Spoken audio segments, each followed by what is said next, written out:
яриад хийх ёстой зүйл нь нэг л гол зүйл байдаг байх л гэж би харж байна. Тэгэхээр бид бүгд энэ нартад эрэхтэй нэг л зүйлийн төлөө нэг л зүйлийг маш сайн хийгээд явахын төлөө зориулж ирсэн байдаг гэж би ойлгож байгаа. Тэгэхээр та бүхэн ч гэсэн бас тийм ээ тийм зүйлийг хийх бас нэг даалгавар аваад энэ ирсэн бахаа гэж би ойлгож байна. Тэрийг л зөв болж хараарай. Тэгвэл цаашаага өөрсдөө чинь хийж байгаа зүйл бол маш их өндөр амжилтыг олж авч чадах байхаа гэж бодож байна тийм. За баярлалаа. Чиний асуултаа арай тодорхой болгоод асуултыг. Тэрний үг нь одоо бизнест хамгийн чухал зүйл бол инновац маркетинг гэж ярьдаг. Тэгэхээр та хуу гэдэг хамтлагийг зөвхөн бүтээгдэхүүн гэж үзэх юм бол та энэ бүтээгдэхүүнийг яаж хөгжүүлв? Анх энэ санааг нь яаж олсон юм? Тэр цав баглаа бодол гэж ярьдаг шиг тэрнтэй холбоотой энэ хүн амтлагтай холбоотой нүүр царай одоо бүх зүйлийг та яаж бүрдүүлв? Энэ бүтээгдэхүүнийг яг өнөөдрийн хэмжээнд очих хэмжээнд хөгжүүлэхэд та юу хийсэн бэ? За мэдээж судалгаан дээр л үндэслэгдэнэ.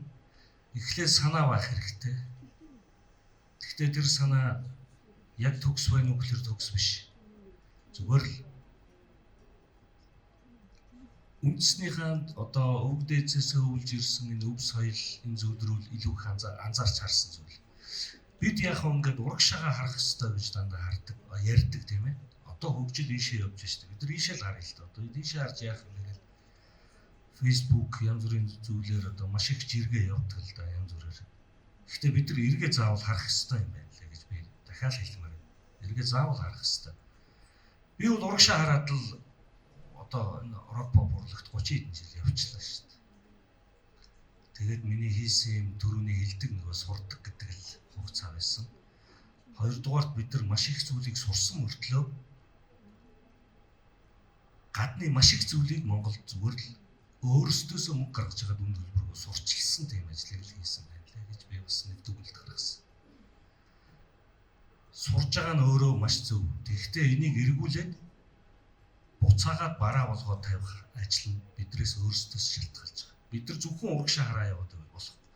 Өөрсдийнхээ ард байгаа зүйлээ саяын энэ хуримтлуулж авсан орчин үеийн зүйлтэйгээ холиод буцаагаад гаргаад тавьж чадвал одоо нэгсэндээ тэднэрт байхгүй юу нэг л бид нар өгч яах гэсэн үг. Тэднэрт байхгүй. Хархираа тэднэрт байхгүй. Хүмүүний тэднэрт байх. Морин хуур тэднэрт байхгүй. Өвгдийн маань энэ олон зуун жилийн түүх бас тэднэрт байхгүй шүү дээ. Бид нар юу эргүүлээд бизнес болох ёстой вэ, тийм ээ? Мэдээж энэ хамтлагийг хийхин тулд маш их судалгаа хийсэн. Би өдрийн бараг 13-4 цаг би сууж интернет ухдаг байсан. Эндээс би хамтлаг ямар хувцастай байх ёстой юм? Хамтлаг ямар гудалтай байх ёстой юм? Гудалтай байх ёстой гэхэлэр эхлээд би баахан Европ хөтлөөрсөн. Европ загвар л харсан. Дараа нь би өөрийнхөө өвгдөөс уламжилж ирсэн гутлын загваруудыг олж харж эхэлсэн. Тэр олж харсныгаа би орчин үеийн хэлбэртэй яаж хослуулах вэ гэдгээ бас олж харж эхэлсэн. Ингээд баг багаар яваад тахлаар энэ зүйл маань өөрөө маш хамттай улмал энэ рүүгээ шундаг хүн, тийм ээ? Хамтлагийг бол мэдээж уран бүтээлгийн альва зүйлийг хийнэ гэдэг өөрийн идентик санаа байж байна. Энэ санаагаа хэрэгжүүлэх явц гэдэг маань өөрөө хамгийн чухал юм байна. Яагаад тэгэхээр би жишээлбэл видео хийдэг бандтаа би санаагаа хэллээ л дээ. Юу вэ гэдэг дууныхаа санааг, клипний санааг. За чи ингээд ийм байх хэвээр гэж би нэг 100% санаа тэрэнд ярьж байна. Нөгөө залуу маань энийг ойлгож авахдаа 30% л ойлгосон байдаг. 30% нь ойлгосон байна. Тэр залууд итгээд юм хийлгэн гэхлээр дутуу болчиход байгаа юм зүйл. Тэгэхээр идентик санаагаа өөрөө олоод өөрөө боловсруулаад тэр тархин дотроо хартсан болов бодоод боловсруулсан бол дуустал нь энийгээ өөрөө л хийх хэрэгтэй. Өөрөө л хажууд нь заавал байх хэрэгтэй. Тэгжээж энэ зүйл 100% болж чадна гэж харж байгаа тийм ээ. Тийм учраас л би хувцас дээр, дуунууд дээр, хөгжмийн найруулга дээр, дуул харга барил дээр одоо тэгээд өөрсдийнх нь өмсөх хувцас харагдах байдал бүх юм дээр би өөрөө одоо оролцсон гэж хэлж болно. Бүгдийг би өөрөө бүр гардаж зохион байгуулж хийсэн. Тэгжээж энэ зүйл нэг л хүний яг бодсон харсан тэр зүйлээр маш зөв харагдаж маш зөв сонсогдож чадж байгаа гэж харж байгаа. Гэхдээ хүү хамтлаг бий болсноороо Монгол улсад маш их одоо ашигтай, маш ашигтай. Зүгээр зарим улсууд харахтаа хүн хамтлаг гарч ирэхлээр зөвхөн хүн хамтлаг баян болчих юм байна гэж хараад байгаа. Ихэнх улсуудын одоо фейс дээр янз бүрээр хийж байгаа улсаас нь юм гараад ирэхлээр тэрийгэ доош нь татаж байгаа тэр улсуудын үзэл бодол харж байгаа байдлыг харахад надад эргүүлээд ийм хэлмээр л санагдаад байна. Энэ зөвхөн хүн хамтлагийн юм биш ээ. Энэ Монгол улс юм. Монгол улс гэдэг нь цаанаа юу юм гэхээр эдийн засаг буюу аялал жуулчлал цаашаа хөгжөөд явах маш олон жуулчдыг Монголд дагуулж авчрах маш том сурчлагын самбар болцсон байхгүй юу? Ард нь бидэрт юу хэрэгтэй вэ гэхээр бид нар өөрсдийгөө л бэлдэх хэрэгтэй. Хэл хийж байгаа бизнесийнхаа тэр үзмж өнгө тэр хүмүүсийн үйлчилгээний соёл байгаа байдал, харагдах байдал юу гэдгийг тэр гадны хүн ирээд Монголыг вау гэж явах хэрэгтэй. Вау. Тэрнээс энэ хоолн дотор нь хялгас байсан шүү. Тэнд нэг хүн муухай хараад байсан шүү. Энд нэг хүн хараал хэлээд байсан гэж хэлэгдэж болохгүй. Энэ тэр болгон олдоод байх тийм бас завшаа биш. Монголчуудыг цаашаа сайн явах хамгийн ихний одоо манай найна хэлжсэн порчгийг нээгээд өгсөн. Энэ порчгийг бид нар цааш нь улам том онгоолгоод бүр том юм хоёр хавцтай том хаалга болгож хөрөх ёстой. Энэ ганцхан хүүгийн ажил биш. Энэ бид бүгдийн хамтын ажил байх ёстой гэж би харж байгаа. За маш их баярлалаа. Энэ хэсэг маань Meet the CEO гэдэг хэсэг. Тэгэхээр CEO гэдэг хүн ямар үүрэгтэй одоо бизнестэй оролцох ёстой том сайхан хэлээд өглөө. Ихэнх бизнес эзэд маань бизнесэнд докторжоод ирэхлээр морь мал бодлож аваад уяад бизнес аяа алга болчдөг гэдэг яриа байдаг. Гэтэл энэ хүн маань бараг бүх үе шатнд дэрэндээ оролцсон байна. Та яагаад заавал рок гэдэг чиглэлийг сонгож авсан бэ? Мэдээж одоо Европын орнуудын дийлэнх улсуудын сонирхдаг хамгийн өндөр түвшинд байдаг урлагийн одоо стил жанр нь бол өөрөө рок юм. Хоёрдугаарт би тэднийг рок дуртай болохоор би рок гэж нэрлэв. Хүмүүн рок гэдэг нь өөрөө мэдээж та нар нэг юмыг сайн хараарай. Нөгөө урлагийн хүний сэтгэн бодох цаашаа задаргаа хийж чаддаг тийм авьяас. Энэ авьяас нь юуг харуулад байна вэ гэхээр өөрийнхөө нүдэнд юмыг олж харж өөрөө хөгжүүлж чаддаг арга. Би бол нүдэндээ харахтаа тэгж харж байгаа. Манай өвгдөөс мэдээж дайн байлдаанд яваал морьтой. Эсвэл ан аавд яваал дандаа морьтой давхиж байгаа. Морин дийлэн дээр давхиж байгаа. Та нар одоо төсөөлөөр. Оройн гэртээ орж ирээд тэр улсууд амархайхаа өмнөхөн гонгийн дууд уулах байсан уу гэж төсөөлөд үзье. Юу гэдэг юм бэ? Оройн орж ирчгээд өдөржингөө ном сум харваж ингээд хүнж авчиж орох гэж амар юм ирчтэй орж байгаа юм. Янжуура тэмхийг дуулах байсан уу юу гэж би асуумаар байна. Тэхгүй байсан. Тэдний яг тийм нэг үүлийг хийчгээ, тийм ажлыг хийчээд орж ирэхдээ оройн хаахалцсан, таахалцсан тийм ээ. Хямран сэрэгцсэн юм л улсууд байсан байна. Тэгэхээр тэдний дуулж исэн, бүжгэлж исэн тэр характер эдэр бүх зүйлүүд нүдэнд харагдаад байна. Юу гэдэг юм тийм ээ?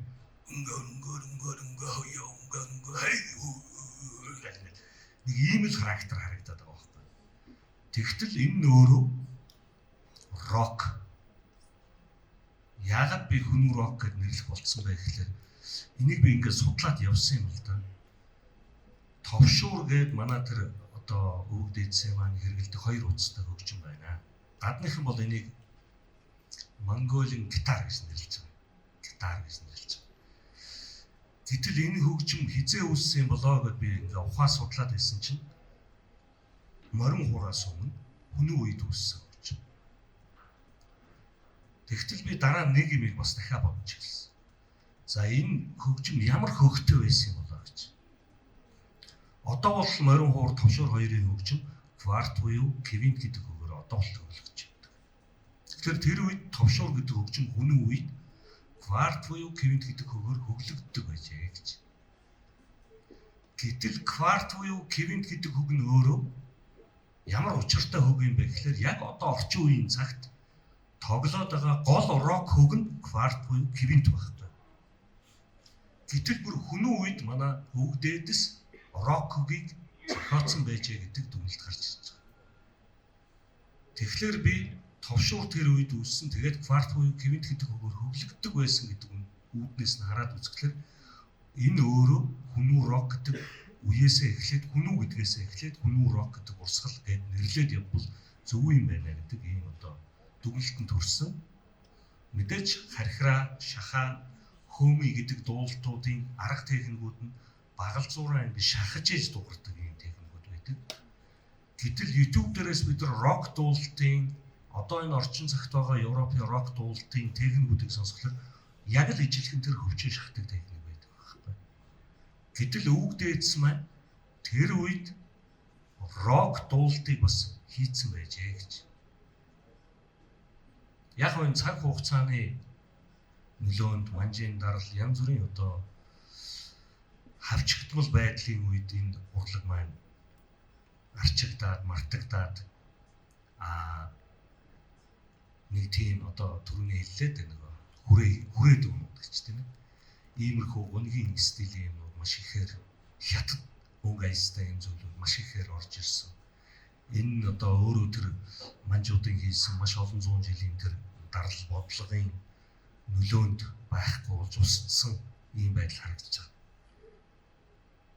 Хүнүү рок гэдэг энэ урсгал өөрөө бий болж байгаа нь хүү хамтлаг энэ урсгалаар тоглодог хамгийн анхны хамтлаг гэд тооцоод цаашаа хөгжөө явж идэл хүү хамтлаг хэдэн жил ч явж магадгүй.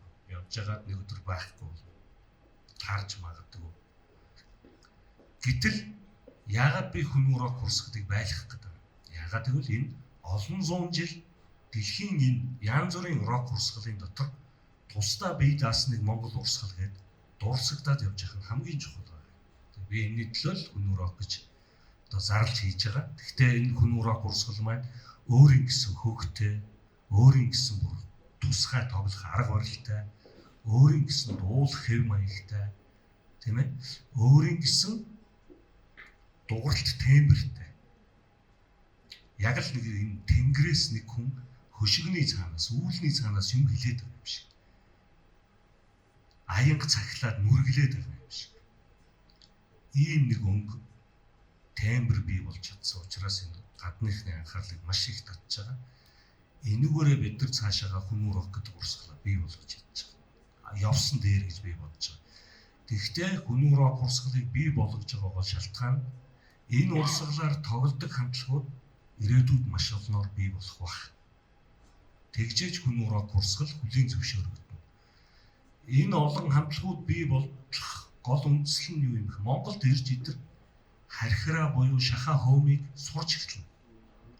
Энд багш нар анги танхимууд бэлэн байх хэрэгтэй. Үнэлгээ бэлэн байх хэрэгтэй. Морин хуур товшуур хөгжмүүдээр тоглож эхэлнэ. Энийний үйлдвэрлэл, энийний хөгжил, энийний үзмж, энийний харагдах байдлууд одооноос эхлээд хийгдэж эхлэх ёстой. Хүний бүр анхаарал татгаар хэмжээнд өнгө төрхийн засаж янзлах хэрэгтэй байна. Ер нь бол аливаа зүйлийг хийхлээр цаана заавал дагаад асар их бизнес мөнгө явж идэг. Энийг л бид нар олж харж одооноос одоо эхлэх ёстой юм шиг надад санагдаж байна.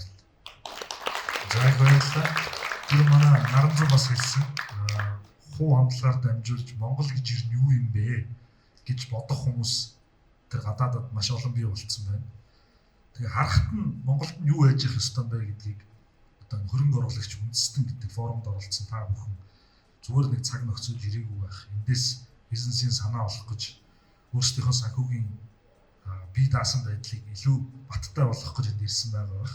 Тэгэхээр саяны хэлсэн Дашдомгийн ахын хэлсэн бизнес санаануудыг бас дотроо бодож судлах ийм хэрэгтэй байх.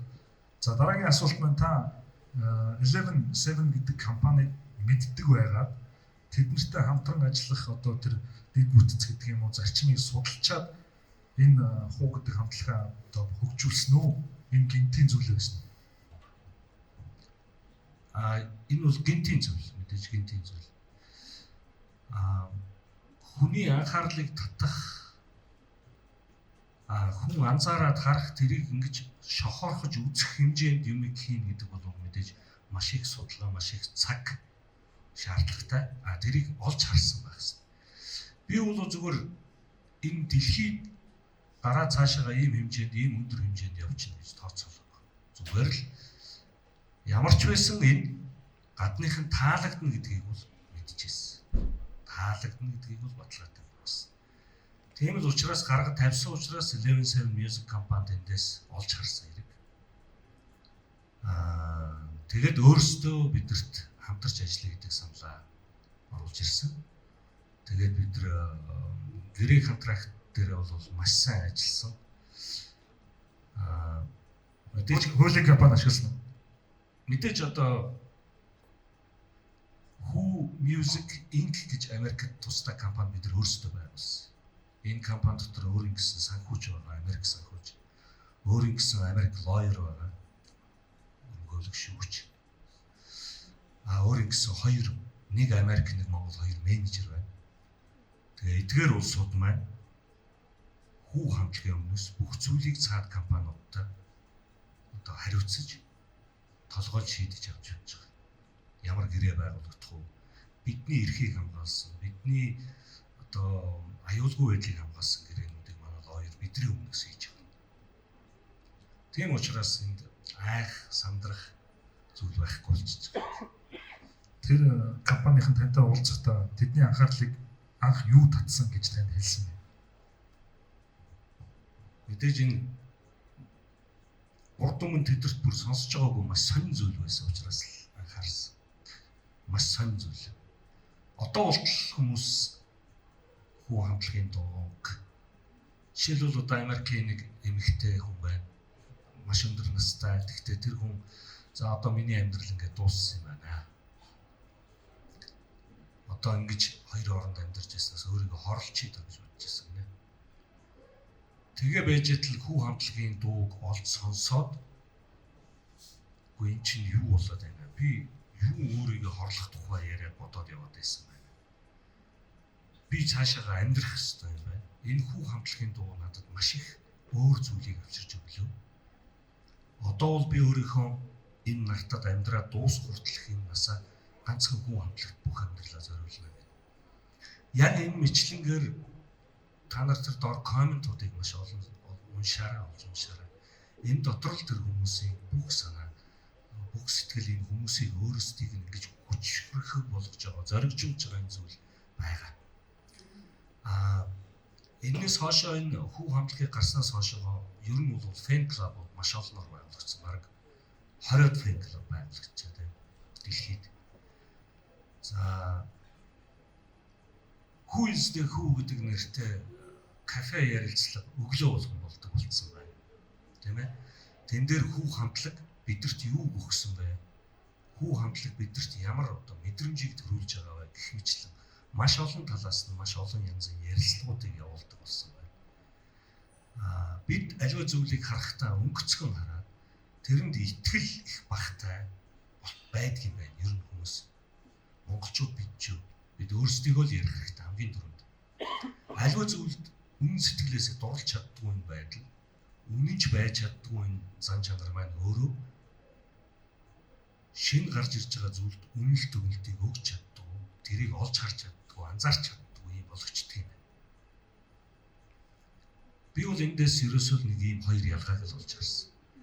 Тийм учраас нэг зүйлдээ үнэнч байх гэдэг, тэрэндээ маш ихээр автах гэдэг бол өөрөө маш чухал зүйл байдаг юм а гэдгийг хэлэх гэсэн. За маш сонирхолтой зүйлүүд хэлж байна. Та дөрөв тэр настай хөшин одоо өөрийнхөө амьдрах итгэлийг хуугаас авлаа гэж ярьлаа. Магадгүй нөгөө дайн балдааны дараа ирээд эмоцсон дуудуулахын оронд тийм сайхан хүчрхэг дууснараа тэр эмгнийг босгоод ирсэн байхыг үгүйсэхгүй. Яг тэрнтэйгээ уялдуулаад асуухад хуу амтлаг олон улсын зах зээлд олон улсын сонсогч нарт одоо юуг шинээр бий болгож ийн гэж та сонсов. Хамтлагийнхан гишүүд нь юу гэж танд хуучилж ийн бас энэ талаар. За Англи, Америкт хоёр улсыг яг ярил рокийг тодорхойлдог хоёр том улс. Хоёр том бүрэг. Англи бол рокийг бүр анхнаас нь бий болгосон мундаг том. Америк ч гэсэн бас Elvis Presley-гээс эхлүүлээд ярих юм бол рокийг тодорхойлдог хоёр том бүрэг. Гэхдээ Английн том одоо шүүмжлэгч, эксперт хүн тодорхойлт хийсэн байна. Тэр нь юу вэ гэхээр рок, дэлхийн рок ингээд нэг төвшөнд очиод зогсцсон юм. Зогсох байдалд орсон. Бүх дуунууд нь хоорондоо ижилхэн, бүх тембрүүд нь хоорондоо ижилхэн, бүх тоглох арга барил нь нэг л хэвэн цутгацсан хэлбэр рүү очсон. Тэгээд тэр хүн дотроо бодож байхдаа рок урсгал их удахгүй ингээд дуусах юм байна гэж өөрөө бодож ирсэн гэж. Гэтэл гинт бүр нэг юм сонирм юм гараад ирсэн. Энэ хүү хамтлаг байсан. Тэгэхээр би юу гэдэг юм жийнэ гэхээр хүү хамтлаг дэлхийн рокийг дахиад нэг шат ахиулж чадлаа гэж хэлсэн юм тодорхойлт байна. Элтон Джон саяхан бас тав харсан баг. Элтон Джон хүү хамтлагт радиогоор ярилцлага авсан байгаа. Тэгэхдээ одоо нэг сар гаргаад бид нар бас Европын төвөр эхлэхэд Элтон Джон өөрийн биеэр өөрийнхөө нэвтрүүлэгт урьж оролцуулна гэсэн. Гэхдээ Элтон Джоны хэлсэн тэр ярилцлаган дээр хэлсэн тодорхойлтод би залуу үедээ гарч ирэхдээ тухайн үеийн урлагийг нэг шат ахиулж чадсан юм аа. Энээс хойшоо 20 хэдэн жил энэ урлаг нэг юм шат ахисан төвшин байхгүй явж байгаад сая хүн хамтлаг гарч ирээ дахиад нэг шат ахиулж чадлаа гэж бас тодорхойлж байна. Тэгэхээр ийм том тодорхойлтууд хэлж байгаа учраас энэ өөрөө мэдээж дэлхийн экспертүүд нь өөрсдөө ингэ тодорхойлж байгаа учраас одоо баярлахгүй байх юм.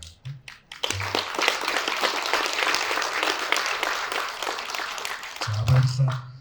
Тэгэхээр Дашках одоо монголчуудын дунд та монголчуудын уламжлалт сэтгэлгээг эвдсэн аюул олон зүйлсийг туршиж үзсэн юм байна л да. Ер нь тэгэл монголчууд чинь нэг 40 гараал ирэхлээр за одоо ер нь надаас шинэ юм гарахаа болж байна. Би одоо ингээд баталгаатай их усртэй юм уу баталгаатай цалинтай нэг ажил хийгээл одоо ингээд дуусах байх гэсэн бодолтой байдгийг хүн бүр бас үлэн зөвшөөрөх байх гэж бодож байна.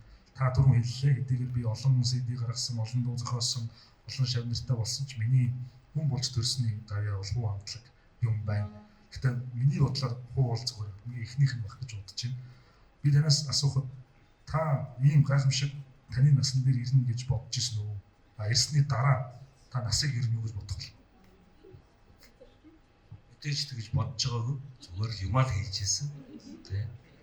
Өөрийнхөө хийж байгаа зүйлдээ үнэнчил байсан хамгийн гол. Тэгэхдээ хүн гэдэг амтан залуу үедээ маш их зүйлийг хийж үлдэх ёстой юм байлээ. Өөрийнхөө мэдсэн зүйлээс. Жишээл би түрүү хэлсэн 1500-аар баг дуучин шавдар байсан байна. Монголын рок попын залуу үеийн баг 60-аас 70% миний шавнар дуулдаг шавнар. За маш олон дуунуудыг одоо бичсэн байна. Зүгээр бичээ суусан юм биш л те. Тэр орж ирж байгаа дуучинд маш олон орж байгаа уран бүтээлчдэд маш олон дуулах урлагийг одоо зааж өгсөн байна. Сургасан байна. Мэдээж сонор студ бол Монголын рок поп том эргэлтийг авчирсан юм студ. Халиу бит хоёр одоо Батүлхтай хамт анх байгуулж ирсэн. Яг тэр үед бол кассетн дээр Casio гэдэг хөгжмөр фонограф бичээд тэгээд тэрийг нэг юм хүний найр хөрмөн дээр очиод хамтлаг гэхэд хэцүү, дуучин гэхэд хэцүү улсууд очиод нэг 5 кол нэг шил ярихаар дуулдаг байж л те. Урлаг ийм байсан. Сонор студ байгуулагчснаас хойшоо урлаг өөр болсон. Жинхэнэ бизнес утгаа болж гисэн. Хар сарны хамтлаг хамгийн ихний альбомоо сонор студ дээр бичүүлээд бүтэн сөнөн гэдэг CD гаргаж ирээд энийгээ зарж эхэлсэн байхгүй. Тэгээ мөнгө олж эхэлсэн. Дараа нь эндээ урамшаад бүтэн сөнөн гэдэг концерт хийж эхэлсэн. Билет зараад. Ингээд тэдний өмсдөг хувц өөр болсон, имиж өөр болсон. Тэрэндээ мөнгө зарж эхэлдэг болсон. Өөрсдийнхээ харагдах байдал, өөрсдийнхээ имиж, хүмүүсийн ярих одоо хүмүүст ярих одоо сэтгэлгээнийх нь бол хөгжиж эхэлсэн гэдэг ч юм. Тэгэхээр сонор студ бол маш өндөр хэмжээний одоо өөрчлөлтийг Монгол улсад авчирсан байна. Тэрнтэй ялгаагүй Даашка студ сүүлд эндээс тусдаа бие даагаад гарахдаа дижитал студийн одоо реформыг Монголд хамгийн анх авчирсан студ. Тэгээд маш олон шаардлагач маш олон одоо юу гэж хэллээ шүү дээ тийм ээ. Нөгөө тон мастер шавуудыг төрүүлж тээ. Тэгээ ингээд хараад үзэхлээр урлаг гэдэг өөрөө хүнд маш их зүйлийг одоо юу гэдгийг задаргаа байдлаар одоо авчирч өгч чаддаг. Та нар дотор урлагийг сонсдог улсууд маш их байна. Тэрийг үнэн сэтгэлээсээ ойлгодог, мэдэрдэг хүн эсвэл бүр шүтэж ойлгодог хүн байна уу гэвэл бас хэцүүхэн тоогоор би дарах байх гэж би бодож байна. Яагаад би энийг яриад байгаа юм бэ гэхээр урлаг хүнд маш өөр зүйлийг өгч чаддаг ийм өвдөстэй зүйл. Өвдөстэй. Жишээлбэл яагаад наран зүүн энд өөр сэтгэлгээгээр ярьж чадаад байдаг. Яагаад хоёугаа энд өөр сэтгэлгээгээр яриад ийм өндөр хэмжээнд яваад байж чадаад байдаг. Яагаад why гэж асуух ёстой болж байгаа. Яагаад тэгэхээр урлаг өөрөө хүний сэтгэн бодох, цааш нь задлж ургуулах чадварыг маш ихээр өгч чаддаг ийм одоо өвдөстэй. Энийг мэдж байгаа хүн өөрийнхөө бизнесд хэрэглэхдээ маш өөрөөр энэ зүйлийг харж чаддаг болчихдог. Жишээлбэл энэ ундааны савыг ямар байх ёстой, ямар өнгө төрхтэй байх ёстой, ямар форматаар бичигдсэн байх вэ гэдгийг хүртэл урлаг сайн мэддэг хүн л хийж чаддаг байхгүй, харж чаддаг. Тэгэхээр би та бүхнийг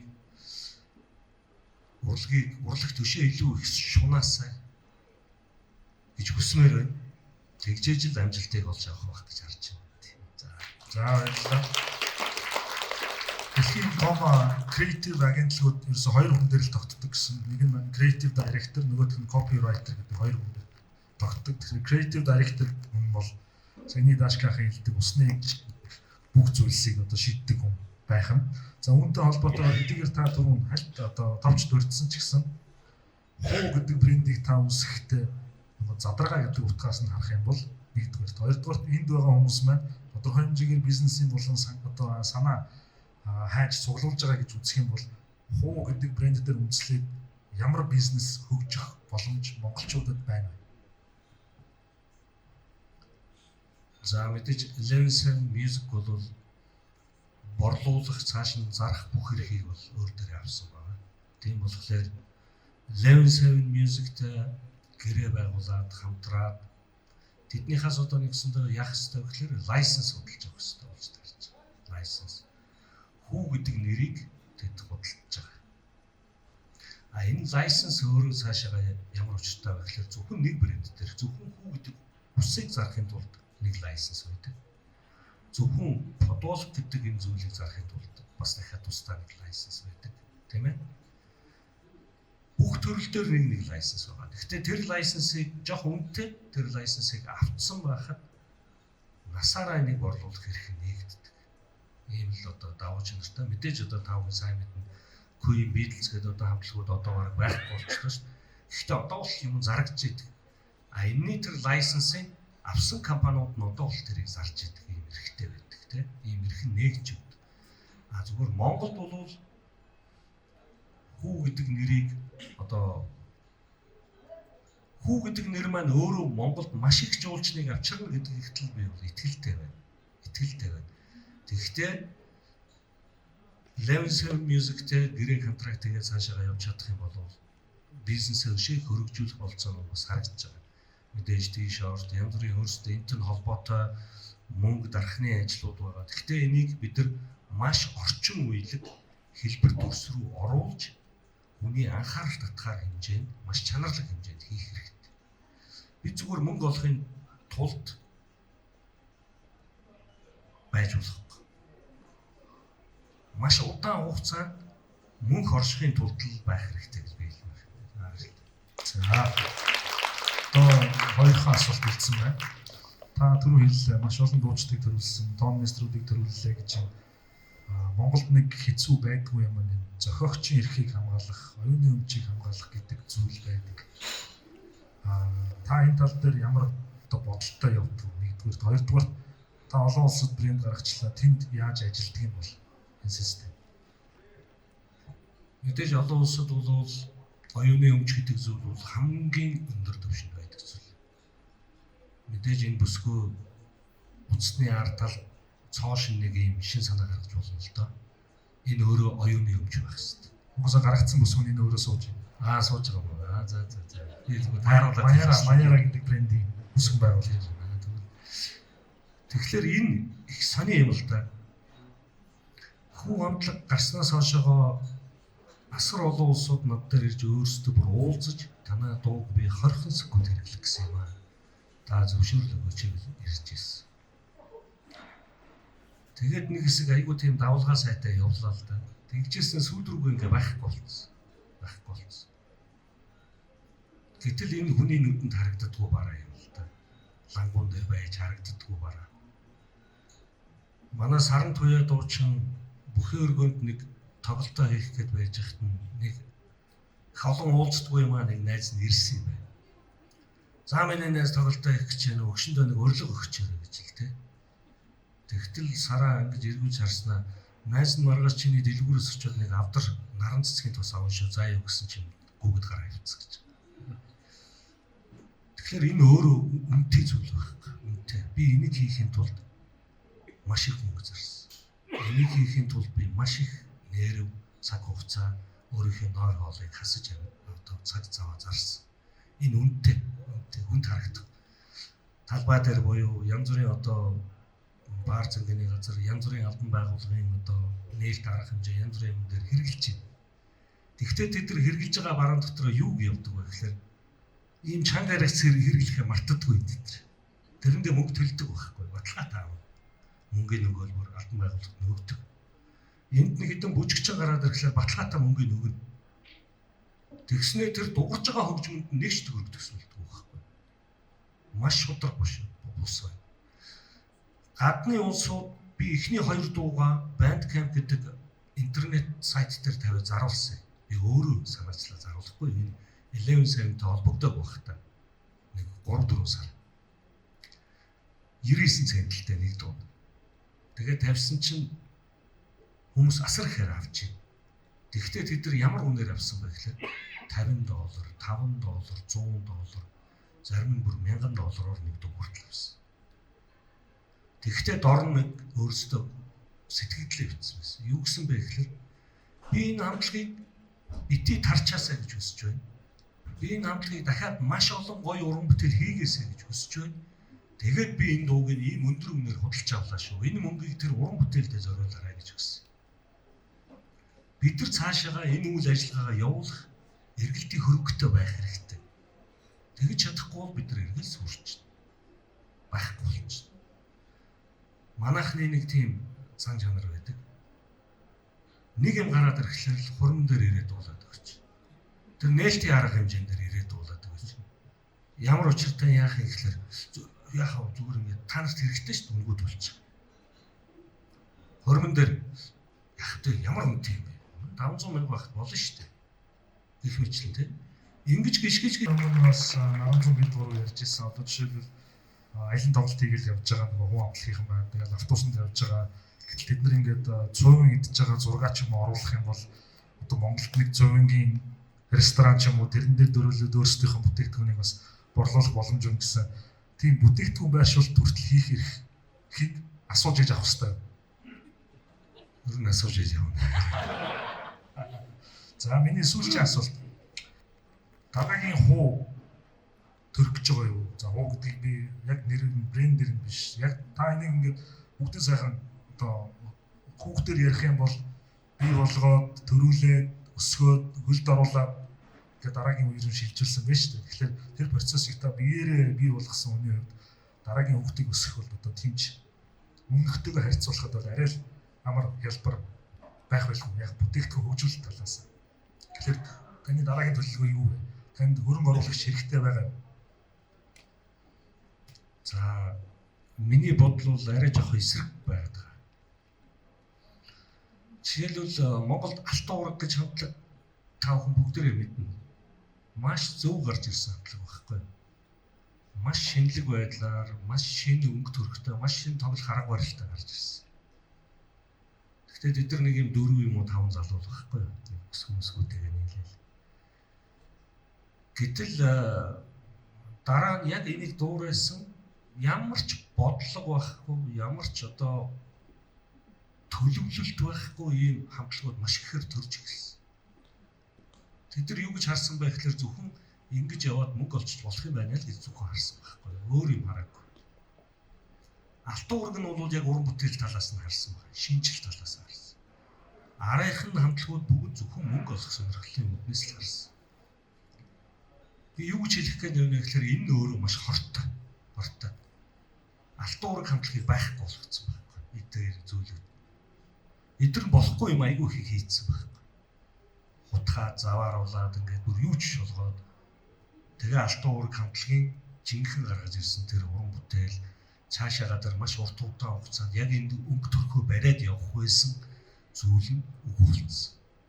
Гадныхын юу гэж тэрийг сонсож байгаа юм гэхээр алтан уургийг маш их сонирхож байгаад араас нь тэр олон хамтлаг янз бүрийн юм гараад ирэхлээр тэр дотор төөрчж. Тэгэд энийг хордуулаад юу ч биш болгоо хийчихлээ. Хүү хамтлаг бол одоо дөнгөж л дөрөв дөрөв гიშгэх гэж байна. Бид нар гарцсан гэж хязгаарч бити хараарай. Дөрөв дөрөв гიშгэх гэж. Имэйл дээрээ мордох хэвээр, тэгээд давхих хэвээр. Тэр болтол дахиад нэг өөр шин юм гэж би харахгүй байна. Энэ тодорхой нэг хугацаа шаардна. 1 жил, 2 жил, 3 жил. Энийг бүр баталгаатай болоод авчих хэрэгтэй. Бүр ингээд бүр сууранд наваачаад бүр хизээч буухгүй болчихсон байрлуулчих хэрэгтэй. Тэгчгээ дараах юм руу орё гэж харж байгаа. Тэгэхгүй бол бас энэ хүчтэй явж байгаа юм хүчин сааруулах аюул байгаа гэж харж байгаа. За баярлалаа. Ашгах маань зөвхөн студ ажиллаулдаг дуучин, чимийн зохиолч, шүлэг бичдэг хүн биш. Орчин үеийн шинэлэг энтерпренер хүн болцсон юм байна. Та бараг стартапууд зориулсан ном бичих ёстой юм байна. Тэгээ миний зүгээс асуух асуулт бол дуусж байна. Одоо та бүгдээс асуулт байвал авъя. Хуу түрүүнээс хойш хуу гэж ярьж байна. Хүү хамтлаг чинь яг Монголоос илүү гадаад дэглээд алдартай болсон шүү дээ, тий? Мэдээг байхад. Тэгээд анх өөрөө сайн хэллээ шүү дээ, гадаадуудад илүү таалагдана гэж би мэдэрсэн гэдэг. Тэгэхээр хамгийн анхны аялын тоглолт, гадаад орнодох аялын тоглолт чинь аль улсаас эхэлсэн бэ?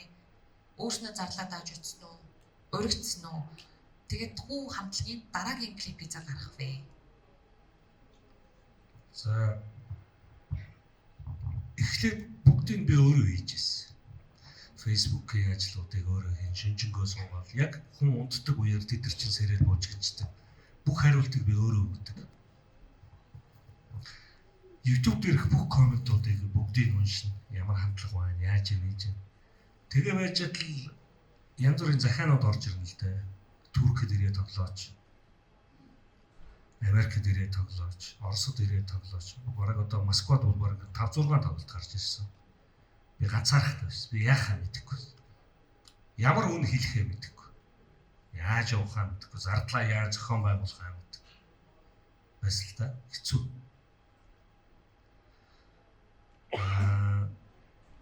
Яг гол нь юу асуулаад байна? Дахиад нэг хэлэх дээр. Хамгийн анхны аялын тоглолт гэсэн шүү дээ, тий. Тэгээд энэ 11 Music орж ирснээс хойш энэ арга хэмжээнүүд эхэлсэн.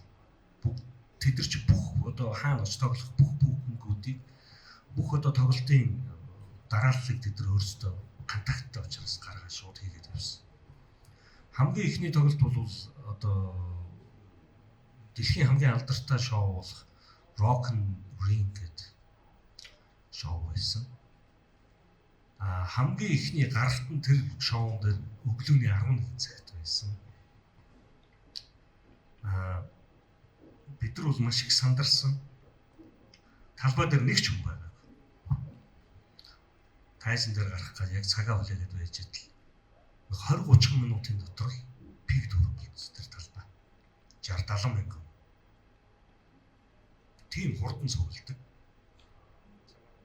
Тэгээд тэр шоуг зохион байгуулдаг хүн өөрөө юу гэж хэлсэн гэхээр манай энэ фестивалыг эхэлснээс хойшоо нэг хамтлаг 10 жилийн өмнө өглөө эрт тоглоод хүн цуглуулж ирсэн юм байна. Сая 10 жилийн дараа хүү хамтлаг анх удаа 11 цагт пик 4 хүн цуглуулж чадсан хамтлаг боллоо шүү гэж хэлжсэн.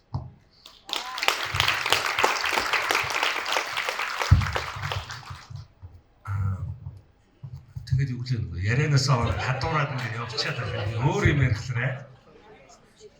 Тэгээд саяын тэр зардлуудыг чинь тэгэл тэр нөгөө цаад байгаа компани маань хариуцаад явчихж байгаа гаргаад. Тэгэхдээ энэ зардлууд маань бүгд л хамтлагтай холбоотой зардлууд болоо юм тийм ээ. Тэгэхээр бид нар аль болохоор зардлаа хэмнэх ёстой гэж бодож байгаа. Тэг. Өөрсдөө бас тодорхой хэмжээнд ашиг олохын тулд өөрсдийнх нь зардлыг хэмнэх хэрэгтэй. Хамтлагийн залуучууд маань гэхдээ маш өндөр хэмжээнд байх ёстой гэдгийг Eleven Seven Music өөрсдөө тавьж байгаа учраас тэдний умдаг автобус, идэж ууж байгаа хоол, буудаг, зочид буудал эдгээр бүгдээрийн зэрэглэл маш өндөр хэмжээнд авч тавьж байгаа. Бид нар болохоор өөрсдөө тэрийг нь танах гад оролдоод байгаа Монгол хүнийхээ сангаар. Тэгээ иймэрхүү байдалтай. За баярлалаа. Одоо нэг клип хийцэн байгаа. Гэхдээ нэг Eleven Seven Music өөрсдөө зарлана. Би одоо зарлах хэрэггүй болсон байна. Бид нар өөрсдөө энд зарлана тий. За санаа. Нэг гэх юм бол одоо Eleven Seven гэж яриад байна. Бас ингэж нэг бодохоор нэг жоохон тийм сэтгэлийн тийм өнөхөр бий болж байгаа байхгүй тийм. Монголын божсон хамтлаг ингээд хүний нутгийн мэдлэлтчиж байгаа юм шиг тийм. Гэтэл одоо яг одоо энэ хамтлагийн хувьд ч юм уу эсвэл үүсгэн байгуулсан таны хувьд яг энэ дээр яг ямар оролцоо би нэгдүгээр хүсэж байна. Миний гол асууж байгаа асуулт бол би яг 2000 онд мэрэгчлээ сонгох хэрэг гарсан байхгүй юу? Урлагийн хүн бол 4-р ангиад төгсөөд буюу бага ангиад төгсөөд мэрэгчлээ сонгох хэрэг гардаг шүү дээ. Хөгжим мужийн коллежид авах тийм. Тэгэхэд одоо ингэ цаг наргүй байдаг, цалин багтай байдаг, урлагийн амьдрал хэцүү. Тэгээд одоо энэ дээр бол хэрэггүй гэж хэлээд одоо би бол харамсалтайгаар одоо урлагийн салбараас одоо ингэ холдох хэрэг гарч ирсэн. Тэгээд яг тэр үед бол манай агч маань яг үндэсний дууж эрдмийн чуулга одоогор үндэсний урлагийн театрт орж ирсэн. Тэгээ 2003 онд Япон улсад тоглолт хийж байхад уучлаарай товчлохгүй яриараа бид нар 7 минут байгаа шүү. Хилийн мэдхгүй ч гэсэн ингээд манай Монгол төг сонсоод Япончууд уйлжсэн гэдэг ингээд хэлжсэн. Тэгээд ингээд тэр үед бол гадаадаар их сайхан явдаг л гэж хэлдэг үндэсний урлагийн тоглолт. Үндэсний урлагийн тоглолтууд. За одоо энэ жилүүд одоо нэгдэх юм бол одоо гадагшаа явах тэр болцоо нэг хөнгөгдсөн байна. Монголдо тоглолт хийхээр хүмүүс ирэхээ болсон байна тийм ээ. Одоо ингээд яг үнийг хэлээ ингээд хитчихээ.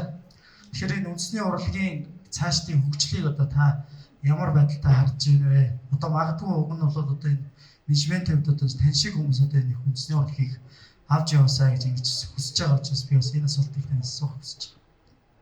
За баярлалаа. Эхний асуултыг юу хүчлээ? Хоёр дахь асуултаа тавьсан чи эхнийх нь мартчих.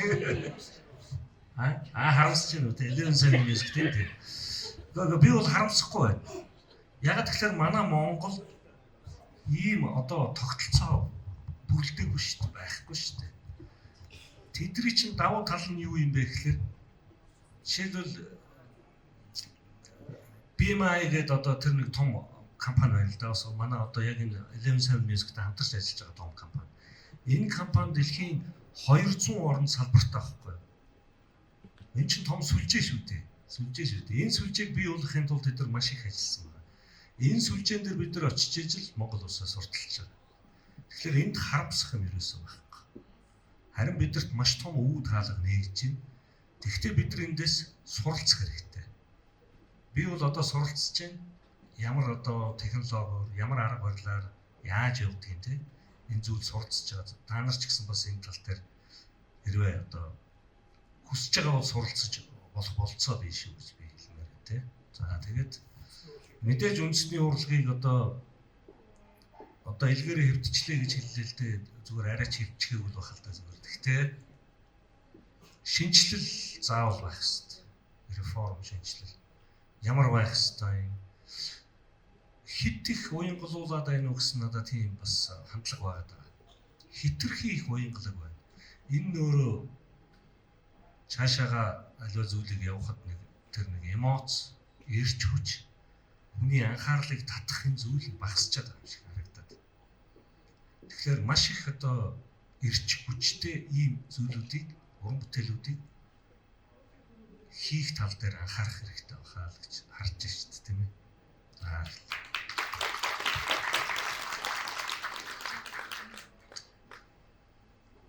Баярлалаа.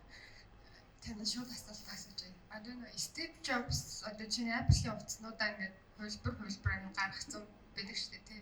Тэр шиг таны одоо доонууд гарсан байгаа. Тэгээ цаашаа хэдэн жил тэр хувилбаруудаа аль үшээ бодсон тооцоолсон бэлэн байгаа юу? Мэдээж Eleven Seven Music-тэй бид нар 5 альбомны гэрээ хийсэн. 5 альбомны гэрээ гэдэг бол энэ нэг араанд ороод эргэжж байгаа учраас бараг 2 сарын өмнөөс надаас уран бүтээлээ нэхэд эхэлсэн байна. Ингэж л айхтар одоо шахуу явдаг юм байна зүйл маань. Манай Монголын рок pop буюу одоо би жишээлбэл маш их тааваар амьдарч ирсэн үе юм байна. Гитсэлэл хаяа нэг гар дуулцгаал тий нэг дуу хийвэл хийчгээд явж ирсэн юм байна. Энэ биш юм байна. Маш их одоо яг тэр эргэлтэн дотор ороод ирэхлээр маш сайн терм түүж эхэлт юм байна. Тэгэхдээ энэ дуунуудыг хийхэд цаг хугацаа маш их хэрэгтэй. Уран бүтээл хийнэ гэдэг бол урд байсан зүйлээ өөрийнхөө толгоноос форматлж хайж байгаа дахиад шинээр бодож эхлэхгүй бол нэгсэндээ цусан ойртсон уран бүтээлүүд маш ихээр гарах аюултай. Тийм учраас маш эртнээс бодоод эхэлсэн байгаа. Ер нь бол нэг дараагийн альбомны нэг 4-5 дуу бол ерөнхийдөө бэлэг болцсон явж байгаа. Одоо энэ тоглож байгаа тоглолтод бол CD-нд болохоор 9 дуу орсон байгаа. Дээр нэмээд 4 дуу тоглолтын дээр тоглогдоод 13 дуу явж байгаа. Тэгэхээр энэ шинээр тоглож байгаа 4 дуу буюу одоо энэ шинэ гарч байгаа дуунуудаа нэмээд нэгсэндээ 13 дуу дараагийн CD-нд орж цоо шинээр гарч ирнэ.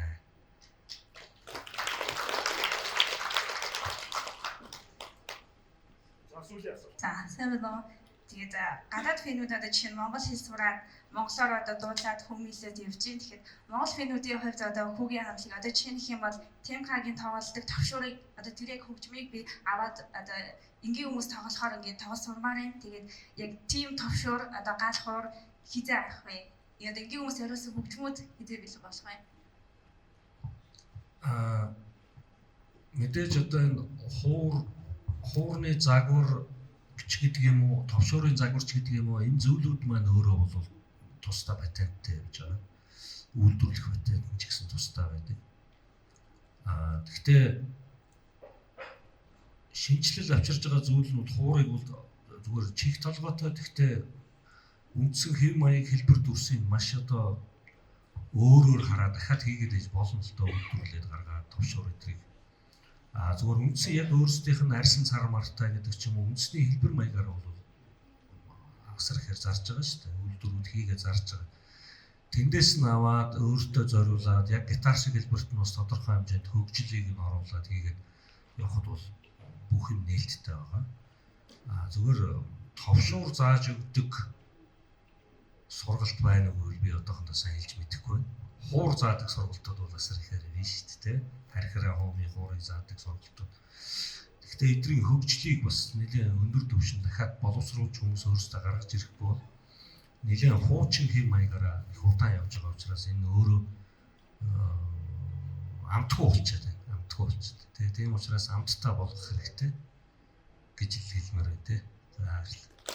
За баярлалаа. Бид хамгийн сүүлчийн хэсэг ч гэсэн та бүгдийг яванда бүр баг дүүрсэн байна. Ирээ суусанд маш их баярлалаа.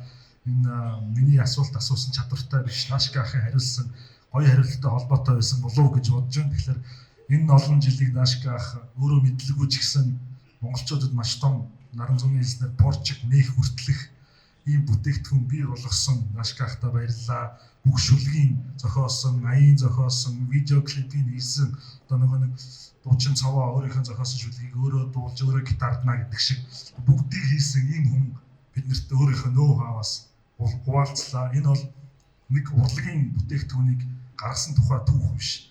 маш том бизнесийн түүх байлаа. Тэгэхээр Дашка ах танд бихий өслөё. За ингээд зөвхөн одоо энэ бүлтгүүнээрээ дээш мөсөн зааландаа орно. Тэр зааландаас Дашка ахт нэг сюрприз байгаа. Мөн форумын маань хаалтын ажиллагаа эхэлнэ. За баярлалаа та бүхэн. Баярлалаа Дашка. За баярлалаа.